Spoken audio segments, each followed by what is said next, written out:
지난해에 열렸어야 하는데 코로나로 인하여 도쿄올림픽이 열리지 못하였습니다. 지금은 이 무관중 속에서 한창 도쿄올림픽이 진행 중에 있습니다. 지난 토요일에 있었던 배구 경기 아마 많은 분들이 보셨을 거라 생각을 합니다. 랭킹 5위의 일본을 극적으로 이기는 기쁨의 시간이었습니다.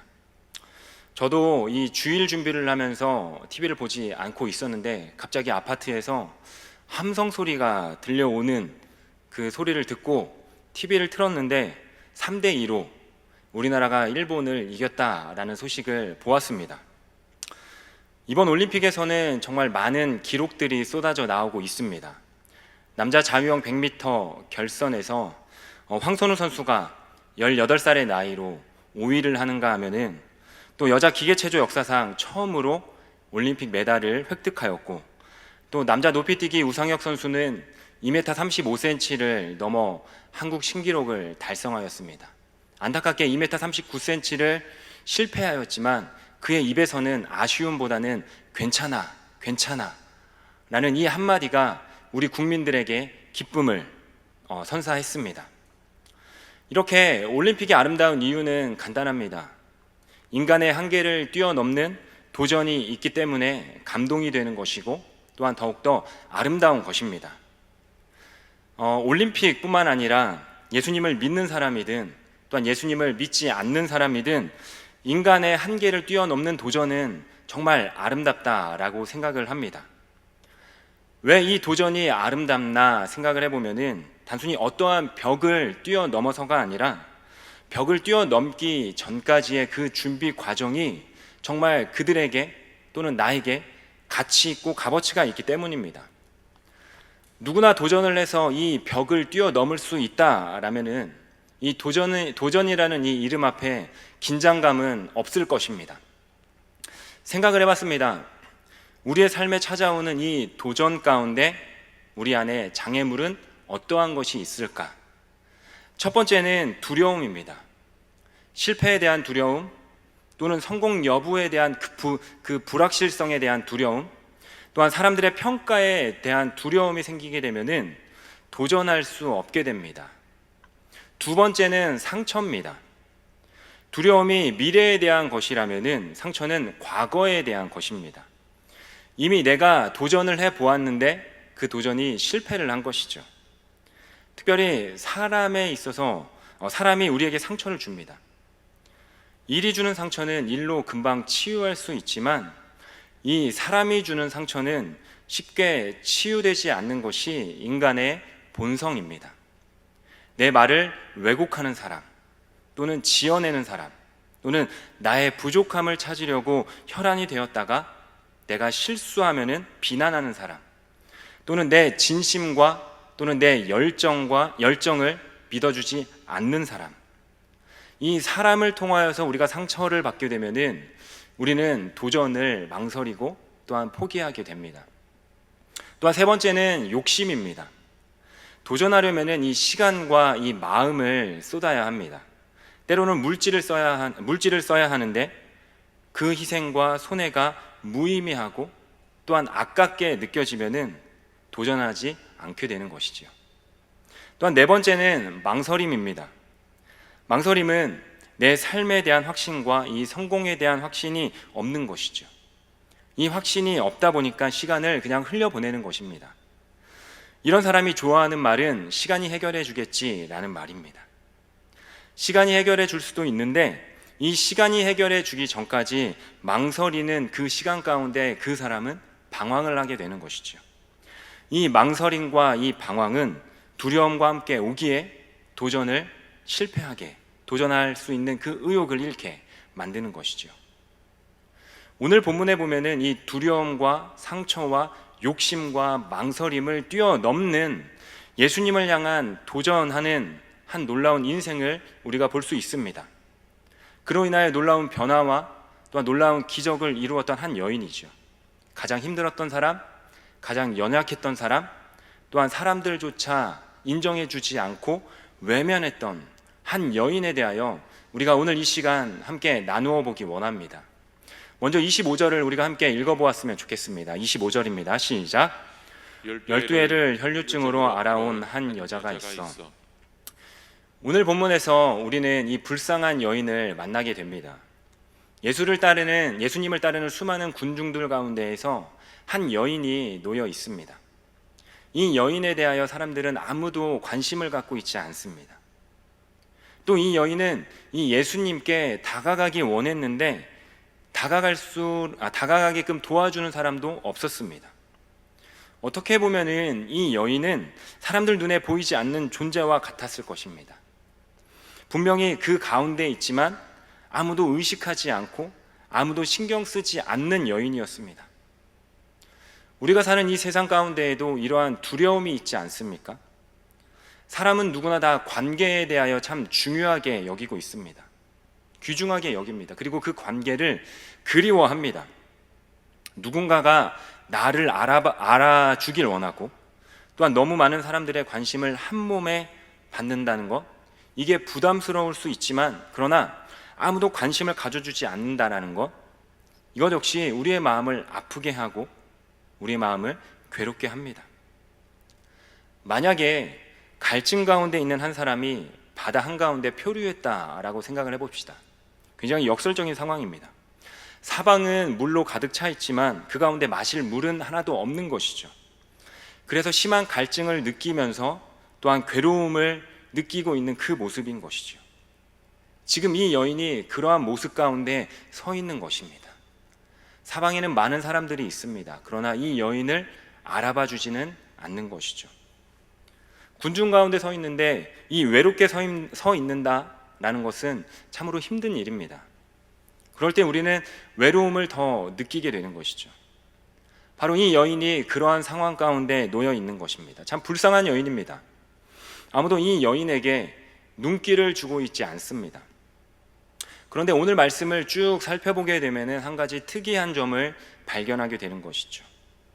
주위 사람들은 관심을 가져주지 않고 의식하지 않는데 이 여인의 마음 가운데에는 한 가지 초점이 맞추어져 있었습니다.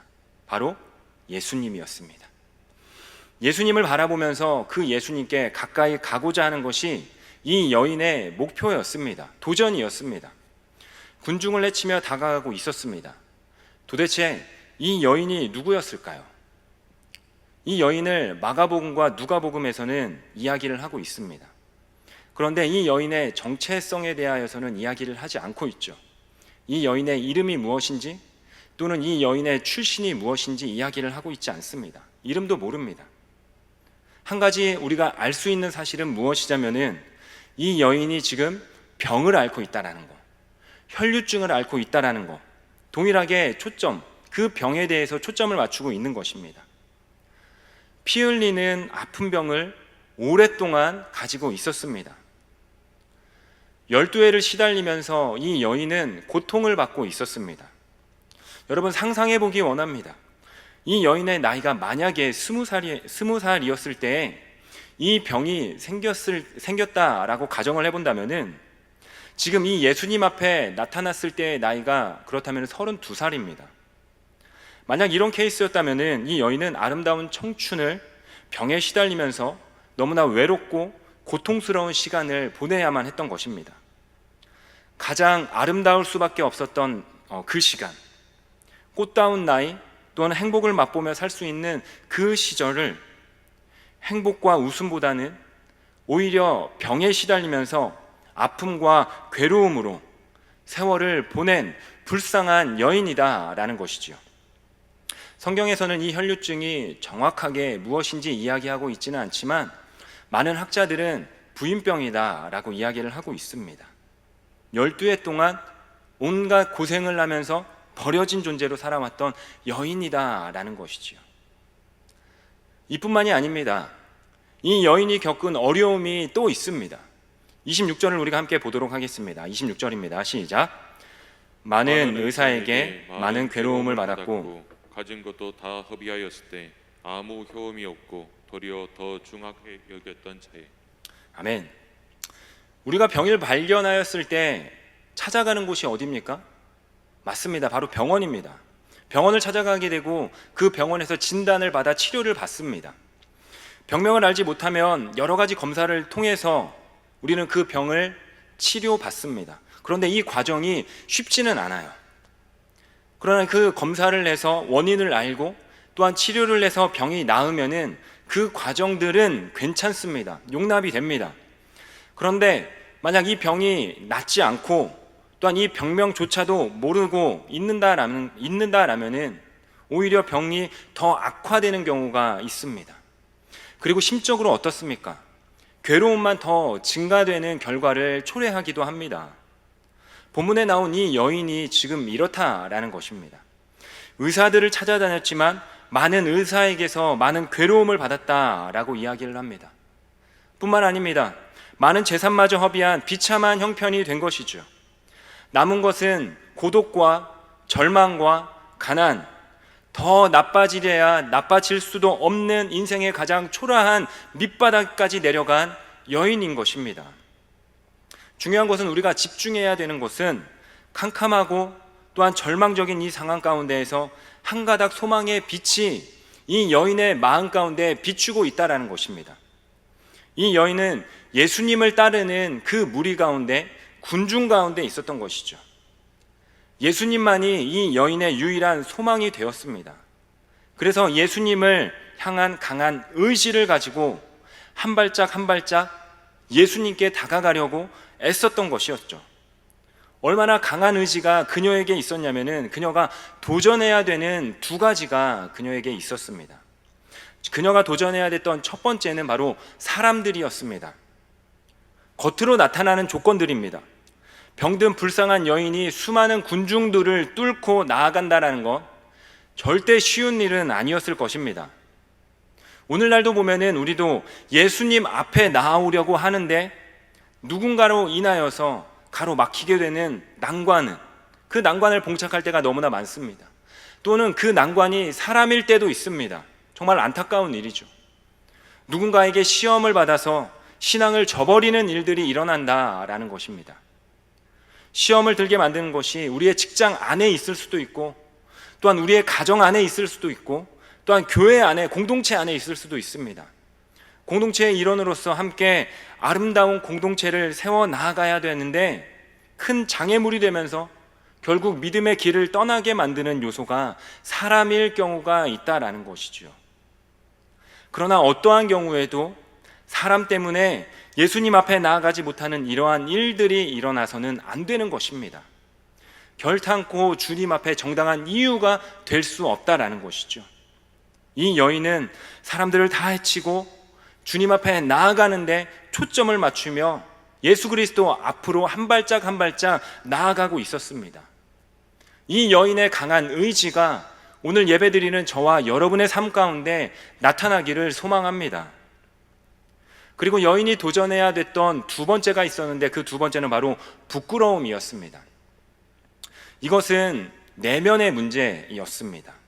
자기 자신에 대한 문제였던 것이지요. 예수님 앞에 나오는데 성경에 보면은 많은 병자들은 예수님 앞에 나오는데 예수님은 이러한 질문을 하셨습니다. 내가 너에게 무엇을 해주기 원하느냐? 심지어 앞을 보지 못하는 맹인에게도 이러한 질문을 하실 때 내가 보기 원합니다 라는 그 대답을 듣게 만드는 분이 바로 예수님이셨습니다. 다시 말하면 병자에게 내가 너에게 무엇을 해주기 원하느냐 라는 질문을 할 때 병자는 예수님께 말해야 되는 상황이 자신의 병, 자신이 낫고자 하는 그 소망, 그 대답으로 인도하시는 분이 바로 예수님이셨다라는 것이죠. 그러나 이 여인은 그런 대답을 할 수 없는 부끄러운 병에 걸린 것이죠. 남들에게 보여지기를 원치 않았습니다. 특별히 감추어지기를 원했습니다. 특별히 종교적으로도 이 여인은 소외를 느끼는 여인이었습니다. 레위기 15장에 보면은 이 여인과 같은 사람들은 성전에 들어갈 수도 없고 또한 회당에 들어갈 수도 없었습니다. 더 나아가 가족과 함께 지낼 수도 없었습니다. 따로 격리되어서 따로 지내야만 했었습니다. 이 여인의 모습을 그려보면서 우리의 모습을 한번 돌아보았으면 좋겠습니다. 겉으로는 아무런 문제가 없는 것처럼 보이지만 그러나 마음속에 썩어져 가고 있는 아픔과 고통의 문제를 안고 있는 모습이 우리의 모습은 아닌지, 누군가가 이것을 알면 부끄럽기에 말도 못하고 괴로워하고 있는 모습이 우리의 모습은 아닌지, 또 이 여인과 같은 모습은 아닌지 말입니다. 만약 그렇다 할지라도 이 여인에게 유일한 소망이 바로 예수님밖에 없었던 것처럼 우리에게도 유일한 소망은 바로 예수 그리스도밖에 없음을 기억하며 예수님 앞으로 한 발짝 한 발짝 나아오는 사랑하는 성도님들이 되시기를 소망합니다. 그래서 이 여인이 예수님께 다가가 그 주님의 옷자락에 손을 대는 사건이 일어나는 것이지요. 예수님만을 믿고 또한 예수님만이 유일한 소망으로 삼는 이 여인의 믿음의 행동이 오늘 말씀 가운데 증거되고 있는 것입니다. 그리고 이 믿음의 행동으로 말미암아 주님 앞에 나아가서 사람들을 뚫고 부끄러움을 뚫고 주님 앞에 나아가 그 주님의 옷자락에 손을 대었을 때 그 순간 여인의 혈류의 근원이 말랐고 또 이 여인은 자기 몸에서 병이 나은 것을 알고 느꼈습니다. 고통과 아픔으로부터 완전히 자유로워지는 놀라운 은혜를 경험하게 된 것이죠. 이때 예수님께서도 심상치 않은 일이 일어났음을 느꼈습니다. 그래서 무리를 향하여 이렇게 이야기를 하십니다. 30절입니다. 함께 읽겠습니다. 시작. 예수께서 그 능력이 자기에게서 나간 줄을 곧 스스로 아시고 무리 가운데서 돌이켜 말씀하시되 누가 내 옷에 손을 대었느냐 하시니. 사랑하는 여러분, 군중에 밀려 무리와 함께 움직이고 있는 예수님입니다. 이 여인만 예수님의 옷에 손을 댔겠습니까? 다른 사람들도 분명히 손을 댔겠죠. 그런데 다른 사람들은 예수님의 이 질문의 의도가 무엇인지 몰랐을 것입니다. 그러나 이 여인은 분명히 알았습니다.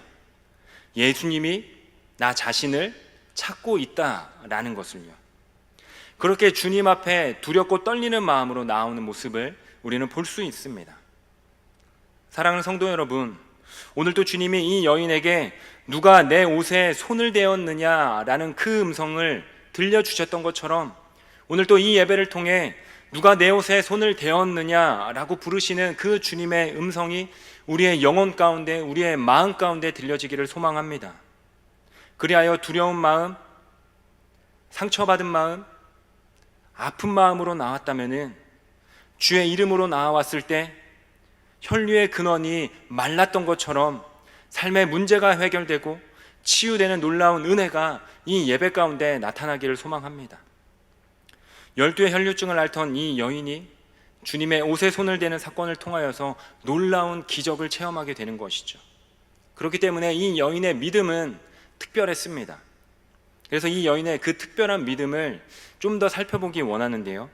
첫 번째, 이 여인의 그 특별한 믿음의 모습은 들음에서 시작된 믿음입니다. 이 여인의 믿음은 예수님의 소문을 듣고 행동과 발걸음으로 나타나기 시작했습니다. 27절에 예수님의 소문을 듣고 라고 시작을 합니다. 이 믿음은 들음에서 시작합니다. 로마서 10장 17절을 보면은 그러므로 믿음은 들음에서 나며 들음은 그리스도의 말씀으로 말미암았느니라. 예수님이 누구신지, 그분이 우리를 구원하시기 위하여서 십자가에 죽으시고 또 사흘 만에 부활하신 그 구원의 역사, 또 그 구원의 서정을 듣는 것이 굉장히 중요합니다.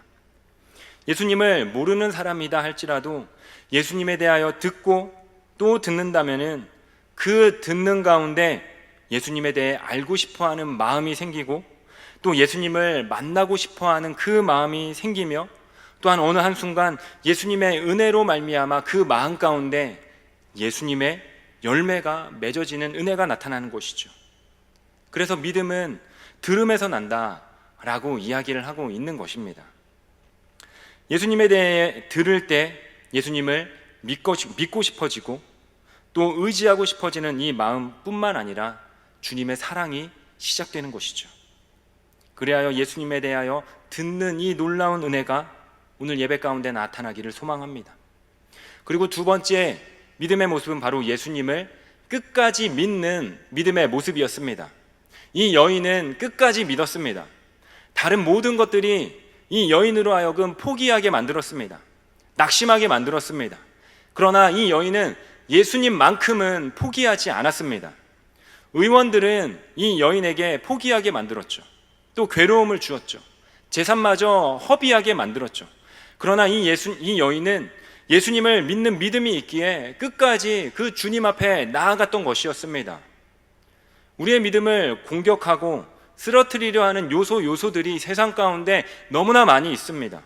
세상의 가르침과 또한 도덕적인 교훈과 세상의 철학, 또한 내가 예수님을 믿으려 할 때 세상 가운데 나오는 비판, 조롱, 이 모든 것들이 우리가 예수님께 나아가려고 할 때 방해하고 있죠. 이러한 조롱과 비웃음에는 사단의 역사가 있는 것입니다. 예수님을 믿고 싶어하고 또한 교회에 나아오고 싶어하고 기도하며 성도들과 신앙의 교제를 하고 싶어하는데 방해하려고 하는 이 사단의 공격이 있다라는 것입니다. 이렇다 할지라도 이 여인이 보여주었던 것처럼 예수님을 끝까지 믿겠노라라는 이 믿음의 고백, 이 결단이 우리 안에 있기를 소망합니다. 어떠한 상황이다 할지라도 주님만을 사모하고 주님만을 바라보며 나아가는, 그리하여 흔들리지 않는 믿음, 끝까지 믿는 이 믿음을 가지고 나아갈 때 분명히 주님은 우리를 도우실 것입니다. 그리고 세 번째 모습은 바로 겸손함입니다. 이 여인은 자신이 부족하고 연약함을 알았습니다. 그래서 33절에 보면 여자가 자기에게 이루어진 일을 알고 두려워하여 떨며 와서 그 앞에 엎드려 모든 사실을 여쭈니, 이 여인은 두려워했습니다. 나에게 일어난 이 놀라운 일, 이 일은 하나님만이 하실 수 있는 일임을 알고 있었습니다.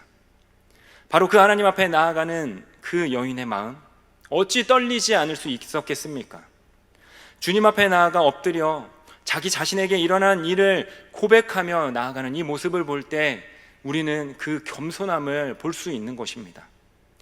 욥기 22장에 보면은 하나님은 겸손한 자를 구원하시느니라, 시편 149편을 보면은 여호와께서는 자기 백성을 기뻐하시며 겸손한 자를 구원으로 아름답게 하심이로다. 겸손한 자에게 주님의 구원이 임하고 또 겸손한 마음을 가진 자에게 구원의 아름다움을 보여주신다라는 말입니다. 교만한 마음, 다친 마음을 가지고 우리가 어떻게 그 주님의 은혜를 알 수 있겠습니까? 주님의 은혜를 구하여도 받지 못할 것입니다. 그러나 겸손히 엎드릴 줄 아는 이 마음 가운데 주님의 구원이 임하게 될 것이죠. 지금 이 순간도 우리의 마음을 주께서 인정하시는 그 겸손한 마음이, 이 여인에게 나타났던 그 겸손함이 오늘 예배를 통하여 전해지기를 소망합니다. 그리고 네 번째 믿음의 모습은 손대는 믿음의 모습이었습니다. 이 여인은 행동을 나타냈습니다. 예수님의 옷에 손을 대는 믿음을 보여줬습니다. 실천적인 믿음이다라는 것이죠. 추상적이거나 뜬구름을 잡는 것이 아니었습니다. 예수님께 가까이 다가가려는 이 믿음이 있었습니다. 손을 뻗고 예수님의 옷에 손을 댈 정도로 예수님께 얼마나 가까이 다가갔는지 알 수 있는 것이죠. 이러한 믿음을 보면서 예수님은 뭐라고 말씀하시냐면은 34절에 예수께서 이르시되 딸아 내 믿음이 너를 구원하였으니 평안히 가라 내 병에서 놓여 건강할지어다. 아멘. 예수님은 이 여인의 믿음을 인정해 주셨습니다. 그리고 이 여인이 구원에 이르는 믿음이다 라고 선포하셨습니다. 우리의 믿음도 이렇게 인정해 주시는 구원의 믿음이다 라고 주께서 선포해 주십니다. 뿐만 아니라 두려워 떨었던 이 여인의 마음, 가장 삶의 밑바닥 자리에 있었던 그 여인의 마음 가운데 예수님은 평안을 주셨습니다. 자신에게서 병이 나음을 알게 된 것이 예수님의 말씀으로 입증된 것이었습니다. 내 병에서 놓여 건강할지어다. 엄청난 축복입니다. 이것이 어디에서부터 시작되었냐면은 이 여인이 손을 뻗어서 예수님의 옷에 손을 댈 때부터 시작된 것입니다. 나에게 너무나 아프고 또한 깊은 상처, 슬픔, 고통, 자녀들의 문제로 고통받고 있는 성도님들이 있습니까? 문제가 있습니까? 또는 개인적인 문제가 있습니까? 우리도 이 여인처럼 주님의 옷에 손대는 믿음이 우리 안에 있기를 소망합니다. 그러기 위해서는 아름다운 도전이 필요한 것이죠. 수많은 군중들을 뚫고 나아갔던 이 여인의 믿음, 수많은 부끄러움을 뚫고 나아갔던 이 여인의 믿음, 그리하여 한 발짝 한 발짝 주님께 초점이 맞추어져서 주님의 옷에 손바닥을 대는 이 믿음이 우리의 삶 가운데 나타나야 될 줄 믿습니다. 어제보다 오늘 더 가까이 나아가서 이 믿음에 손을 뻗어서 주의 옷자락에 손을 대고 그리고 주님의 십자가에 못 박힌 그 손을 붙잡으려고 할 때 주께서 우리의 손을 붙잡아 주실 것입니다. 이 여인의 도전하는 모습과 또한 이 여인의 믿음의 모습을 기억하시기 바랍니다. 이 여인의 모습처럼 행할 때 주님의 그 음성이 우리에게 들릴 것입니다. 사랑하는 딸아, 사랑하는 아들아, 내 믿음이 너를 구원하였다. 평안히 가라. 내 병에 놓여 건강할지어다. 사랑하는 성도 여러분, 지금 이 순간 이 주님의 음성이 우리의 영혼 가운데 깊이 들려지면서 하나님이 베풀어 주시는 그 구원의 역사와 평강이 우리의 삶에 나타나기를 소망합니다. 다시 한번 시작되는 그 주님의 역사와 은혜가 오늘 이 예배를 통하여 전해지기를 소망합니다. 시간 우리가 함께 찬양하기 원합니다. 우리가 주께 가까이 가야 되는 이유, 우리가 주님만을 바라보아야 하는 이유, 주님만이 온전히 우리에게 평강과 평안과 병고침과 치료와 회복의 역사를 부어주실 수 있기 때문입니다. 우리 시간 주께 가까이 함께 찬양으로 고백하면서 그 주님만을 바라보고 그 주님만을 찾는 사랑하는 성도님들이 되시기를 소망합니다. 함께 찬양하겠습니다. 주께 가까이, 주께 가까이 날 이끄소서. 간절히 주님만을 원합니다. 채워주소서. 주의 사랑을 진정한 찬양 드릴 수 있도록. 다시 한번 고백합니다. 주께 가까이, 주께 가까이 날 이끄소서. 간절히 주님만을 원합니다. 채워주소서. 주의 사랑을 진정한 찬양 드릴 수 있도록. 목마른 나의 영혼 주를 부르니 나의 마음 완전 주소서. 주님만을 원합니다. 더 원합니다. 다시 한번 고백하기 원합니다. 목마른 나의 영혼 주를 부르니 목마른 나의 영혼 주를 부르니 나의 마음 맞춰 주소서. 주님만을 원합니다. 더 원합니다. 우리 마지막으로 선포하기 원합니다. 목마른 나의 영혼 목마른 나의 영혼 주를 부르니 나의 마음 가져 주소서. 주님만을 원합니다. 더 원합니다. 나의 마음 가져 주소서. 이 시간 우리가 함께 기도 제목을 보며 기도하기 원합니다. 믿음의 손을 뻗어 간절함으로 주의 옷자락을 만지고 주의 손을 붙잡아 기적과 같은 기도의 응답이 나의 삶 가운데 나타나게 하여 주시옵소서. 12의 혈류증을 앓았던 여인의 도전과 믿음의 모습이 내 삶 가운데 나타나게 하여 주시고 날마다 믿음의 성장이 나타나게 하여 주시옵소서. 각자의 삶의 자리에서 주께서 베풀어 주신 그 구원의 역사가 나타나게 하시며 주님의 평강이 임하는 은혜가 순간순간 나타나게 하여 주시옵소서라고 오늘 말씀 생각하며 세 가지 기도 제목을 붙잡고 함께 주여 부르짖으며 한 목소리로 기도하며 나아가도록 하겠습니다. 다 같이 기도하시겠습니다.